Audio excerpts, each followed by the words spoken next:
Hello everybody, it's me again. So I'm not posting very much these days, been somewhat busy. This video is about the birth of the second child of that golden couple, Prince Harry and Princess Meghan. That's the Duke and Duchess of Sussex for the moment. Will they renounce their titles? Shall they be stripped of their titles? I doubt it, actually. But anyway, so they have been blessed with a second offspring, and they have named their infant Lilibet Diana. So the choice of name for their daughter is revealing, because unless you know a great deal about the House of Windsor, you wouldn't realise that Lilibet was the baby name of the current Queen, of Elizabeth II, because as a toddler she couldn't pronounce Elizabeth. She came out as Lilibet, and didn't she even sign a wreath of flowers for her mother, the Empress of India? She signed it Lilibet, as in that's what she was known as familiarly when she was a tot. So, all right, so the name Lilibet is a reference to the great-grandmother, and Diana to the child's paternal grandmother.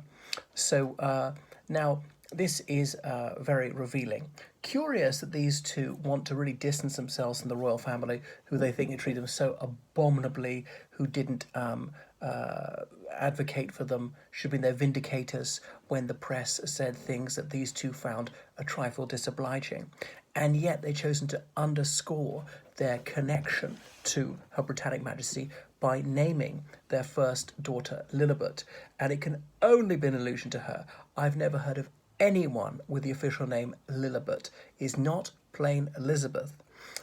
So they really want to overemphasize their connection to that. I don't think there's anything wrong with naming people after blood relatives. I think I actually quite like it. I hanker after that. I'm fond of that custom.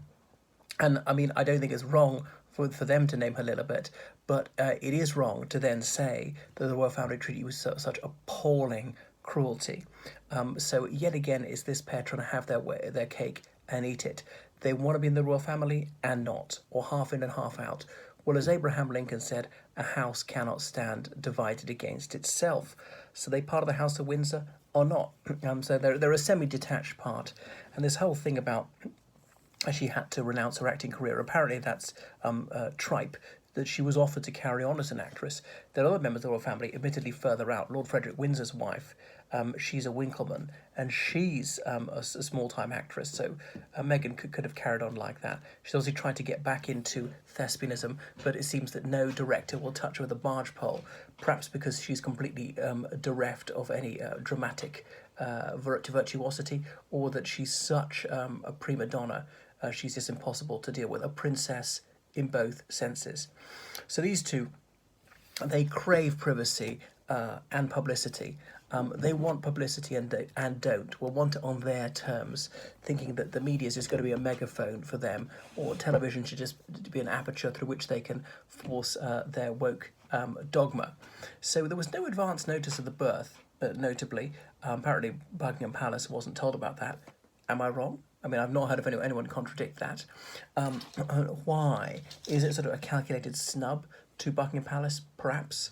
Because there's this media war, a second war of the Windsors, or War of the Waleses. Back in the mid-90s is another one, but that was between Prince Charles and his estranged wife, Princess Diana, right before the divorce was finalised. Even before the Decree Nisi, there was a bit of that. And right now, I suppose, it's between the two brothers, Meghan and Harry, with everybody else in the House of Windsor on William, not Meghan and Harry, between William and Harry. Everybody else in the House of Windsor on William's side. I mean, he's going to be king ultimately. I think William has never put a foot wrong. On the bland side, that's probably an advantage for someone in his position. Thank goodness he's the older one.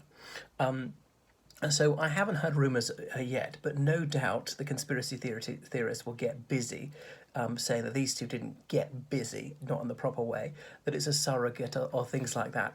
It could be, I don't know that to be false, but there's no shame in that if her egg was inserted into someone else's uterus who hatched this baby for her. And this time, I didn't hear all these rumours swirling, oh, she's not pregnant, oh, that's a prosthesis, she couldn't bend down like that if she was really pregnant, and all those sort of rumours were abroad. Last time Meghan was with child, well, not last time, not the time she supposedly had a miscarriage, the first time when she birthed Archie. They might get going. Or maybe it wasn't surrogate, it might have been their naturally conceived child, or there's just possible there was some sort of egg donation inserted into her womb. I really don't know.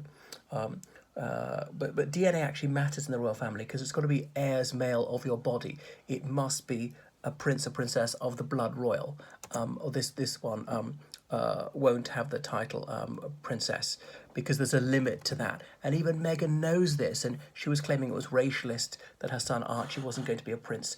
And then in the next sentence she says, well, George V, he made this rule in 1917, I think, saying we're going to limit the number of princes and princesses because we can't have dozens of princes and princesses. It just gets ridiculous. It's got to be quite a select thing. Well, not on the basis they're chosen for abilities or their even desire to be a prince and princess. It's got to be a fairly exclusive thing. It would be ludicrous if we had 100 princes and princesses. It would start to lose all meaning. And plus, the much put upon British taxpayer can't afford to be carrying the heavy burden of subventions to all those spawned by the House of Windsor, especially because there are not that many public duties to go around. So I remember in the first few months of Archie's life, there was all this twaddle on the internet claiming that Archie was a doll, this was no baby. I think those people have shut up. I think they have a bit of difficulty explaining how he's walking around and talking and all that kind of stuff. And you can see the progression. So I've never entertained the idea that Archie wasn't real. Yes, Archie is a human.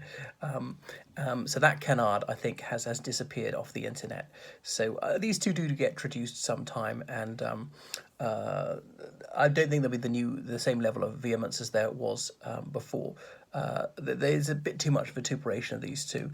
The gruesome twosome, as anyone knows, I don't have a great deal of respect for them, but they're not all bad. I don't think they're downright evil, but they should be called out for their hypocrisy, illogicality, and self-pitying antics. So what else about Lilibet Diana? Well, okay, blessings for the young child. I jubilate her parents. Maybe they'll be satisfied. Remember how they said they'd have no more than 2 children? Well, let's see if they stick to that. And was that meant to be a swipe at Princess Kate Middleton and Prince William for producing a 3rd child? I know not. But I do actually concur. Well, I think there ought to be a voluntary one-child policy. Voluntary, that's the important word, but as a public information campaign or financial incentives or whatever, you want to have loads of children, you go right ahead, but you pay for them, and that might make people think twice about it. So these two, will we hear less of them? Are people going to get bored? I think most people are weary of them. I don't doubt that they will maintain a knot of fanatics who applaud their every move and acclaim their every statement that they are victims. These are so often misclaims, what they're saying. But I think there'll probably be a less marketable commodity as the years go on. They might have saturated the market for this mawkish "woe is me" mantra. That's enough from me. So please donate generously to me on PayPal. Woe is me, I'm so poor. I can't afford a mansion in Montecito. On PayPal, you find me at georgecallahan79@gmail.com. So Callahan spelled CALLAGHAN. Toodaloo.